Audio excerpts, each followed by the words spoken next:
Hello friends, welcome to how to learn English. Passive voice हम ख़त्म कर चुके हैं, एक्टिव वॉइस भी। तो हम एरर्स के थ्रू जानते हैं कि हमने इन दोनों टॉपिक्स को कितनी अच्छी तरह से समझा। Find out errors if any means अगर कोई है, that means there may be some sentence where there is no error, कि जिसमें कोई मिस्टेक नहीं है। Did he saw a dream? Does he a faithful servant? Are you selling books for many years? Has you forgotten my name? She will forgive to everybody. Where, were they gambling since morning? Did father give the son some money? They do not greedy. Have they insult to anybody? They will be not investigating the case. Are they taking to hospital the patient? You does not help anybody.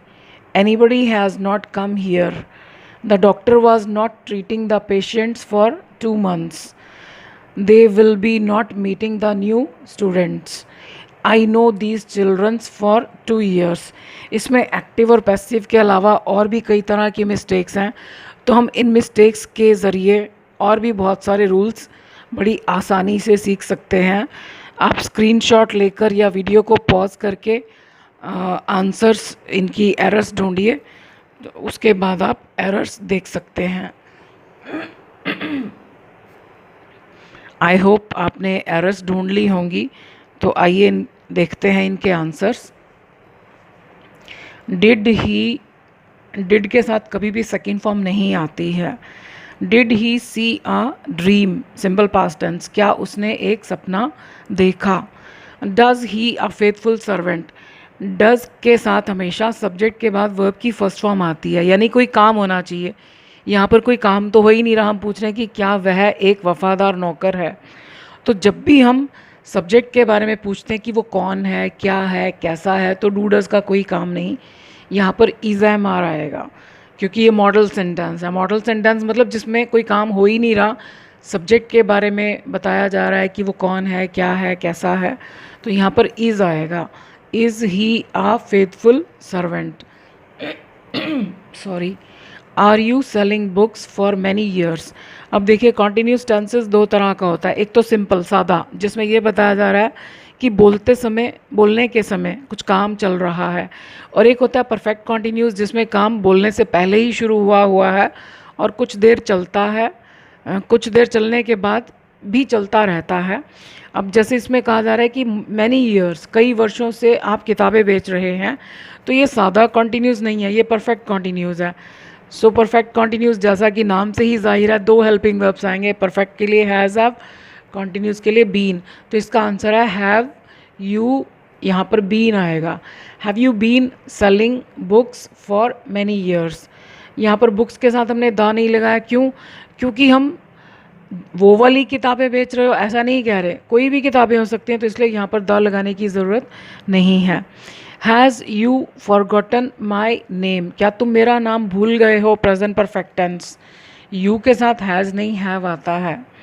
She will forgive to everybody, simple future tense, कि वो सबको माफ़ कर देगी। Verb के तुरंत बाद object आता है। नॉर्मली अगर आपके पास एक ऑब्जेक्ट है तब तो कोई प्रपोजिशन बिल्कुल नहीं आती है। हाँ, कुछ वर्ब्स ऐसे होते हैं जो प्रपोजिशन जिनके साथ फिक्स्ड होती है, तो वो एक अलग बात है, लेकिन नॉर्मली वर्ब के बाद जब ऑब्जेक्ट आता है तो बीच में कोई प्रपोजिशन नहीं होती है, तो इस टू की कोई ज़रूरत नहीं है। She will forgive everybody. Were they gambling since morning? क्या वे सुबह से जुआ खेल रहे थे? फिर वही सेंटेंस जैसे ये था कि टाइम दिया हुआ है कि काम कब से हो रहा था, तो ये परफेक्ट कॉन्टीन्यूस में बनना चाहिए। अब क्योंकि ये पास्ट में बना हुआ है तो हमको पास्ट में ही आंसर लिखना चाहिए। Had they been gambling since morning? Did father gave the son some money? हमने यहाँ भी सीखा कि डिड को सेकेंड फॉर्म पसंद नहीं, डिड के साथ कभी भी सेकेंड फॉर्म नहीं आती, फर्स्ट फॉर्म आती है।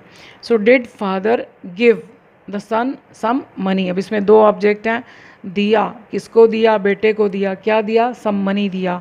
जब दो ऑब्जेक्ट होते हैं तो एक व्यक्ति और एक वस्तु, अगर व्यक्ति को पहले लिखा तो ठीक है, और अगर आपने व्यक्ति को बाद में वस्तु को पहले लिखा तो फिर इससे पहले हमको टू लगाना पड़ेगा।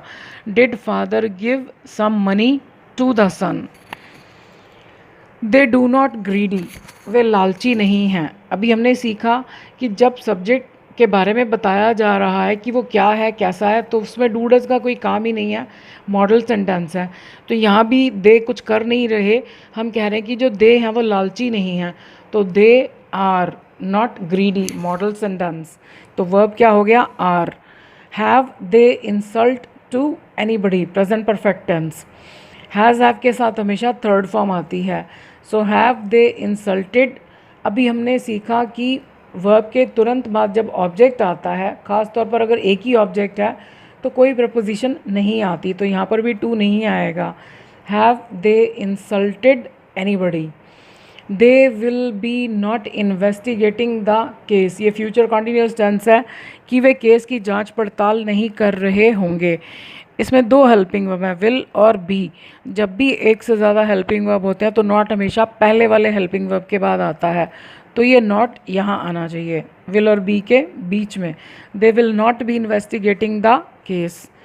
Are they taking to hospital the patient, क्या वे मरीज़ को हॉस्पिटल ले जा रहे हैं। वर्ब के फ़ौरन बाद सबसे पहले ऑब्जेक्ट आता है यदि सेंटेंस में दिया हुआ, यानी सबसे पहले क्या या किसको, तो ले जा रहे हैं किसको, द पेशेंट, तो पहले यहाँ द पेशेंट आना चाहिए, उसके बाद कहाँ, टू हॉस्पिटल बाद में आना चाहिए। You does not help anybody, does जो है केवल ही, शी, इट या एक व्यक्ति के लिए आता है। हालांकि इंग्लिश में यू एक व्यक्ति के लिए भी, यू का मतलब एक व्यक्ति भी हो सकता है, लेकिन क्योंकि इंग्लिश में यू ज़्यादा के लिए भी आता है तो यू के साथ हमेशा ज़्यादा वाला रूल चलता है, तो ज़्यादा लोगों के लिए डज़ नहीं डू आता है। So you do not help anybody. Anybody has not come here, यहाँ कोई नहीं आया है। एनीबडी और नॉट स्टार्टिंग में आए तो ये दोनों ही गलत हैं, इन दोनों को निकाल कर हमको क्या लिखना है, nobody. Nobody has come here, कोई यहाँ नहीं आया है। The doctor was treating the patients for 2 months, doctor मरीज़ों का इलाज कर रहा था 2 महीने से। अब क्योंकि इसमें टाइम दिया हुआ कब से कर रहा था, तो ये सादा कॉन्टीन्यूस नहीं है, पर परफेक्ट कॉन्टीन्यूस है। So the doctor had been treating the patients for 2 months। They will be not meeting the new students. अभी मैंने आपको बताया कि नॉट हमेशा पहले हेल्पिंग वर्ब के बाद आता है। दे will not B meeting the new students. I know these children for 2 years, मैं इन बच्चों को 2 साल से जानता हूँ। अब इसमें देखो हिंदी में रहा है नहीं आ रहा, हिंदी के हिसाब से ये सिंपल प्रेजेंट टेंस होना चाहिए, लेकिन जब भी टाइम के साथ से शब्द आए तो आप हिंदी भूल जाइए, वो हमेशा परफेक्ट कॉन्टीन्यूअस टेंस है। तो वैसे तो हम टाइम किसी भी टेंस में लगा सकते हैं, लेकिन बाकी टेंसेस में जब टाइम आता है तो उसमें से शब्द का यूज़ नहीं होता। जैसे अगर हम कहते हैं कि वह रोज़ 2 घंटे म्यूज़िक का अभ्यास करता है, तो इसमें से नहीं लगाया हमने। कल बच्चा 2 घंटे सोया, इसमें भी हमने से नहीं लगाया। वे 3 घंटे खेलेंगे, से नहीं आया। तो जब भी टाइम के साथ से आ जाए, ये से वर्ड बहुत इंपॉर्टेंट है, तो वो परफेक्ट कॉन्टीन्यूअस टेंस है। लेकिन अब हिंदी में क्या है इस सेंटेंस में कि मैं इन बच्चों को 2 साल से जानता हूँ। अब हिंदी में रहा है नहीं आ रहा, मीनिंग वाइज तो ये परफेक्ट कॉन्टीन्यूअस है, लेकिन क्योंकि हिंदी में रहा नहीं आ रहा तो हम इसको केवल परफेक्ट में ही बनाएंगे, बट ये मीनिंग वाइज परफेक्ट कॉन्टीन्यूअस ही रहेगा कि 2 साल हम बच्चों को जान चुके हैं और अभी भी हम उनके संपर्क में हैं, तो अभी भी हम उनको जान रहे हैं। सो इसका आंसर है I have known these children for 2 years। अगर हम लिखते हैं I have been knowing these children तो ये गलत है, क्योंकि कुछ वर्ब्स ऐसे हैं जिनके साथ ING नहीं लग सकता, और वैसे भी हिंदी में रहा गायब है। तो जब टाइम के साथ से दिया है लेकिन हिंदी में रहा शब्द नहीं आ रहा, तो इंग्लिश में भी कॉन्टीन्यूस वाला हिस्सा निकाल दिया जाता है, उस सेंटेंस को परफेक्ट में लिखा जाता है, पर वो मीनिंग वाइज परफेक्ट कॉन्टीन्यूस ही रहता है। टेंसेस एरर्स तो हो गई, अब हम चलते चलते एक अच्छी बात सीखते हैं। लेट अस सेव इलेक्ट्रिसिटी, बिजली को बचाएं। कुछ साधन सीमित होते हैं, मैं तो ये मानती हूँ कि अगर सीमित नहीं भी हों तब भी हमें किसी चीज़ की वेस्टेज नहीं करनी चाहिए। इलेक्ट्रिसिटी को बहुत सोच समझकर यूज़ करना चाहिए। अक्सर घरों में क्या होता है, जिस कमरे में कोई नहीं बैठा है वहाँ भी पंखा चल रहा है, एसी चल रहा है, टीवी चल रहा है। हो सकता है हमारे पास बहुत पैसा है, हम आराम से बिजली का बिल भर सकते हैं, लेकिन फिर भी अगर हमारे पास पैसा है भी तो मेहनत के पैसे को हम क्यों ज़ाया करें। और अगर आज हम बिजली बचा रहे हैं तो भविष्य में वो हमारे और हमारे आने वाली पीढ़ियों के ही काम आएगा। सोच कर देखें, यदि बिजली ना हो तो लाइफ कितनी मुश्किल हो जाएगी और प्रॉब्लम हमें ही होगी।